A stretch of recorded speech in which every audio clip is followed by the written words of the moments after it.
Thank you, Claudia. Somehow she made us feel very important, right? I think we are. Do you know what the investment was in 2023 in AI and quantum technologies on the corporate level? Well, depending on the statistic you look at, it exceeded by far $100 billion. It is assumed 130 billion. To put it in perspective, Germany as a country spends 130 to 140 billion euro in technology and R&D across all industries. So these super high investments and the recent years' successes actually spurred a lot of high hopes, promises, what AI and quantum can do, but also fears. And that is why the next 2 days are really all about explaining and getting to the ground of the AI breakthroughs with real-life examples. I think we have to get it down to the ground in order to implement something, to the progress in quantum, but also that we envision a life, a digital ecosystem, and the security of it in times of quantum and AI. And I think that's the next 2 days. But I think not to pour a little bit water into the wine, with all these investments, I think the uptake here in Germany and Europe is far too slow. And on that, I would like to put a little context and a call for action at last. So, what I would like to talk about is 3 things practically. It is about technology and innovation, it is about regulation and investment, and a third point, and probably in combination of the 3, the most important one, mindset, how we approach things. Right? When we look at technology and innovation, I think we all know in the meantime that the global race on technology is super fast and that you can only advance with the level of investment you put into key technologies, like AI, like quantum, also cloud, but also robotics. And just as a few examples. That race is super fast and the level of investments are very high. And on a corporate level, this is from a Bitkom research, we asked German firms on how they would rate technologies in their contexts. It's super high on the advanced technologies. But we see that the gap to implementation is super high. So the room for improvement, of improving the entire digital ecosystem, is very high. That gap is what we have to address here also over the next 2 days. Right? And it's quite obvious. That's from a representative statistics study we have done. We do that on a regular basis in order to figure out where the gaps between what can be done and what is reality. And we have to be able to bridge it over time. So, technology innovation. Let's go back to the numbers I mentioned earlier. Germany, as a country, is number 4 in the world.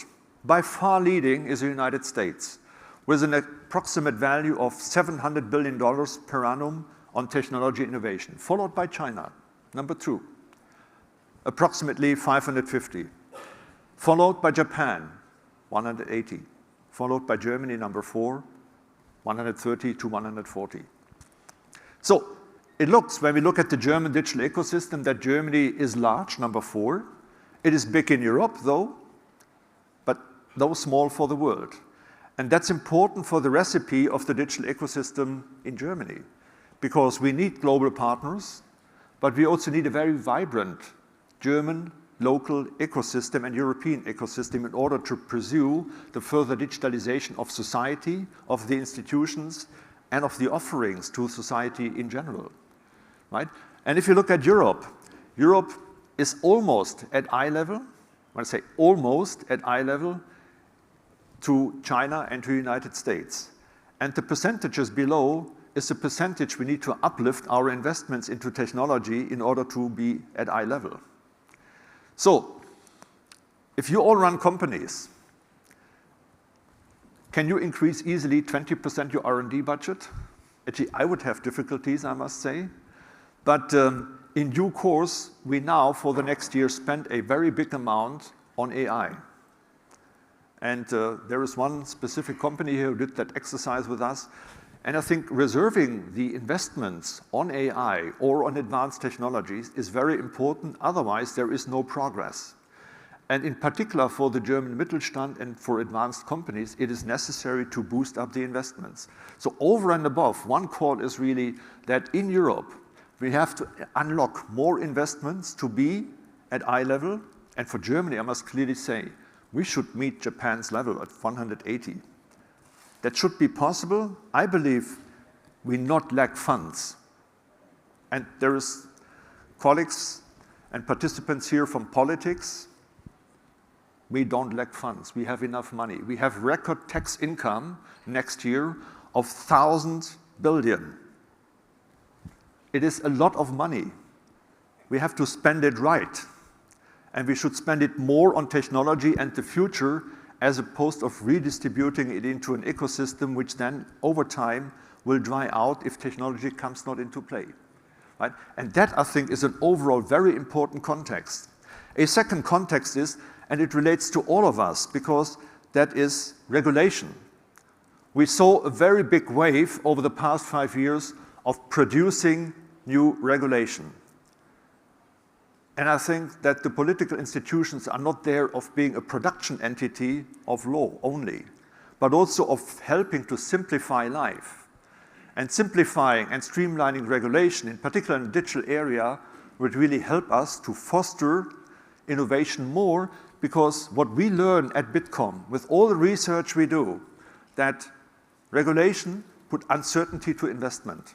Because, and if you run a company, you not want to violate law. You want to be compliant. And if law, like the AI Act, or maybe even more important for AI, the Data Act, provides you uncertainty, you not really want to invest. You want to make sure that you comply first. And that actually pushes out investment. That should not happen. That should not happen. So we should have a legal system which makes it clear or which leaves rooms. And for fast technologies with such big investment amounts, you cannot put it into a frame of law which covers everything. It's impossible. So we should leave it a bit more open. But now with the AI Act, we have to see that the implementation works. It's there, so we have to deal with it, but we have to make sure that implementation works. And that's in particular for the political system very important. Globally, there is a competition because we see that technology plays a role in playing a global influence. So technologies like AI and quantum are not out of the political view because it's a matter of influencing others. So the United States, they are hard to their companies too. But in the end, there is more cooperation. With a technological libertarian approach, we see the success of the big tech firms which really have really cool products. And in that context, in Europe and in Germany, we have a different approach, but we cannot only play to protect. To play to win is important too. And China, with a very different approach, was a play to control the competition and the nation, but ultimately it's a play to win too. So in that context, we have to think how we build an ecosystem and how we can build a collaboration between business, the political institutions, science, and ultimately also society. Because if we forget our people, we see what happens in the elections. We saw it in the past few weeks here in Germany, in 3 states. Yeah? That's the context we have to live in, and which we have to push, right? And what we do at Bitkom is we try to influence the political system. That's what we're here for. That advocating that technology and free room is important. Otherwise, we cannot make the progress we need. So, and in that context, there is a little concern sometimes, also from my side, that if we are so dependent, that is not always good. We must build an ecosystem here with partners we have globally, but also here in Germany. So we must spur investment here at the local level and build an ecosystem which is strong. And companies fear that there's a strong dependency. And it has a good reason, because if we see global politics, There's a skepticism against China, but if you politically see what happens in the United States, it causes fear as well. But on the other side, I think we all have to see that we cannot influence what China is doing. As we sit in the room, we cannot influence what the United States is doing, but we can influence what we do and what we do here and how we act and how we invest and how we actually push the system forward. That is what we can influence. So we can look at the other side, but we can act as well. And this is what we should use. So in that sense, my call to action is that we need a different approach. We must have a way stronger focus on not just play to protect, but play to win too in the entire global game. And that needs a stronger focus on competitiveness.